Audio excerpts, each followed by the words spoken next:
Crazy,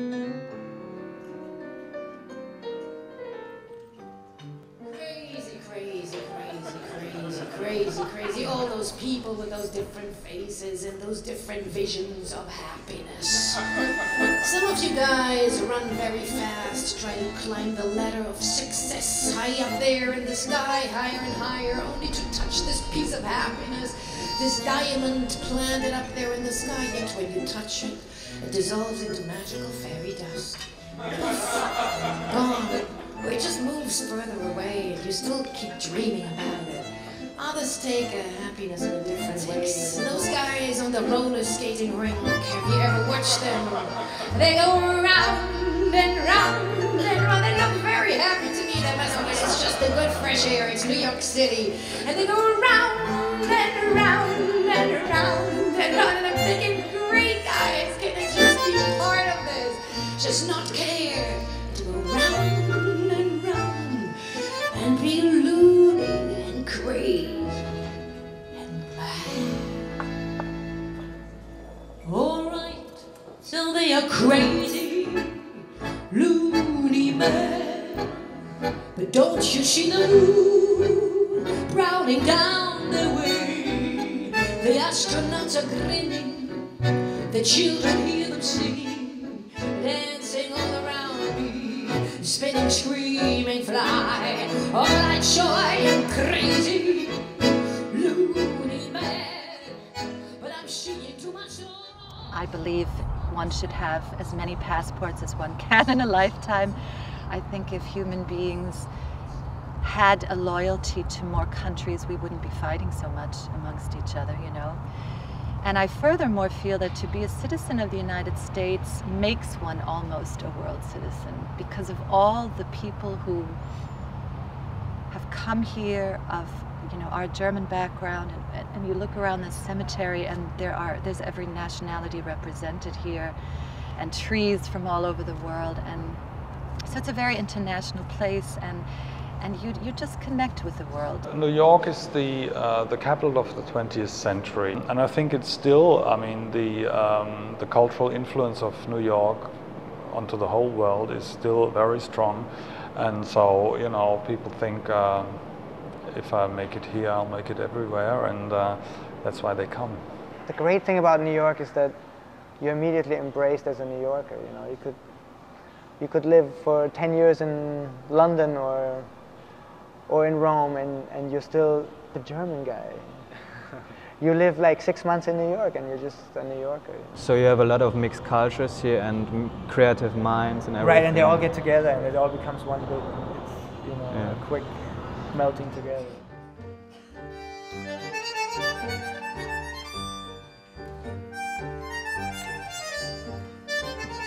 That was a time. I like being a New Yorker because it's a very open, multicultural feeling here, and everyone from everywhere with whatever accent is a New Yorker. You don't have to fit into any normality here. So you feel more like a New Yorker than a German?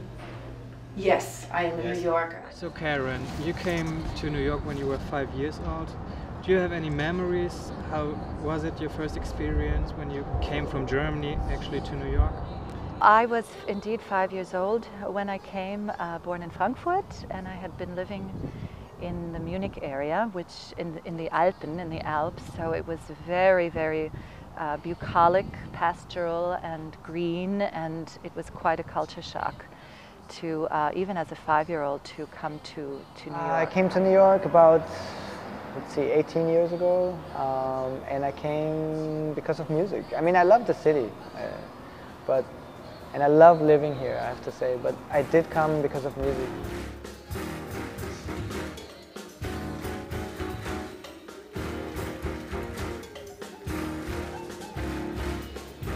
First went to Boston to study music, and then I moved to New York right after that. So you would say New York is a creative place? Very creative, yes, very creative. There's so many different opportunities to play different kinds of music. I mean, I came mainly because my background is in jazz. It broadens it, you know, over here. I mean, you can get into Brazilian music, Cuban music, tango. It's always an adventure to go to a different culture or a different city. And what were your first impressions when you came to New York? I was overwhelmed, and I always wanted to be here for some time in my life, and so I was very happy then.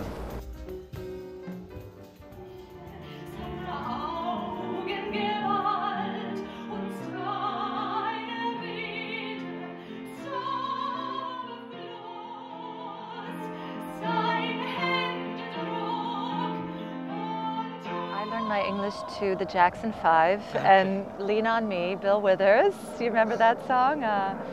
Lean on me when you're not strong and I'll be your friend. I'll help you carry on. I mean, it was very, very non-traditional German music, let's put it this way. And it did have the effect of bringing me out of my shell. And I think it also gave me very early on a specific sense of rhythm and swing. And a feeling for jazz. What's special about jazz is, you know, somebody said that it's the most democratic music there is, because you are actually playing together with different musicians who all have their own voice, and it's like a conversation, and each one gets to tell his opinion. Everybody gets their time and their say. That's not the same in classical music or even in pop music. You know, you don't get that, and it doesn't mean that you can just say anything. You can't just. So it's not just free music. You have to communicate. So if somebody says one thing, whatever you're gonna answer should maybe fit the conversation. I think keeps you as a musician on your toes and also really satisfied.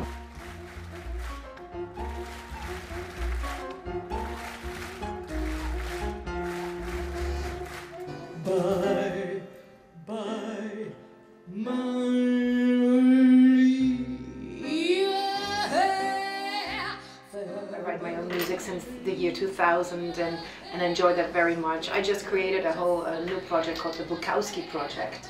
It's all the poetry of Charles Bukowski. I put it into music, and we have this incredible, surreal downtown journey through his poetry in music. I just did it a couple of times in Europe already, and we're going to bring it to New York.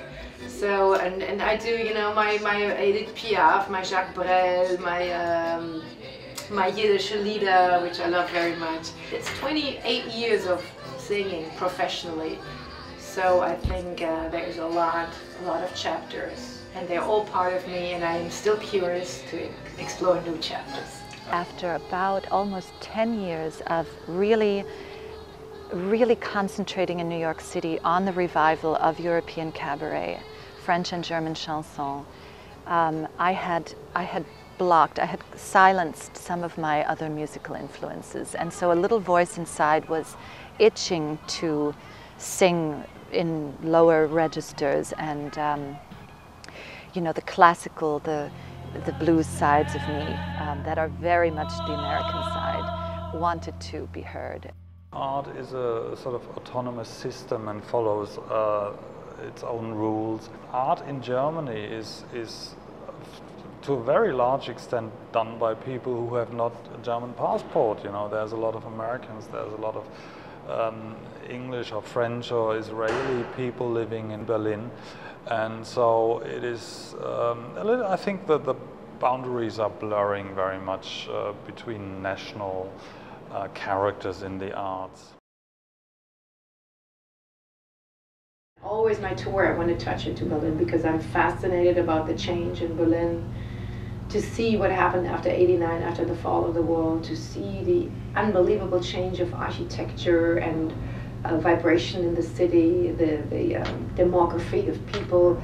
It's an unbelievable fast progression and change, and so fast that in the beginning that the mind was even, and the artists didn't even know how to comment on this. So I find it after 20 years now still an unbelievable thing to come back to this city with so many faces and chapters. This wall was a normality. It was a piece of ugly, rotten architecture being planted there to divide humans. And unfortunately it was there and meant to be there for a long time. Yet the people in the East made it They did the revolution. They started in the streets, in the churches, meeting each other and dreaming of a different future. So thank God that wall came down in November '89. In Berlin, as a new democracy, then the horrible dark chapter of the Nazis, then the destroyed Berlin, the reconstructed Berlin through the Trümmerfrauen, and then quickly the divided Berlin into 4 sectors of the Allies, the reunited Berlin, and yet Berlin has its own little place in my heart. Ich habe immer noch einen Koffer in Berlin. Ich hab noch einen Koffer in Berlin. Deswegen muss ich nächsten. New York is very much about doing. Berlin is perhaps more about being. In New York, everyone is active, and there's hardly time. Your friends will always tell you for a meal together, or you know, to do anything really leisurely. Whereas I think in Germany we make time for these things. What makes our life as Europeans, we just stop and we make time for being together and having long meals and really spending time. Auf diese Weise lohnt sich die Reise, denn wenn ich Sehnsucht hab, dann fahr ich einfach wieder hin.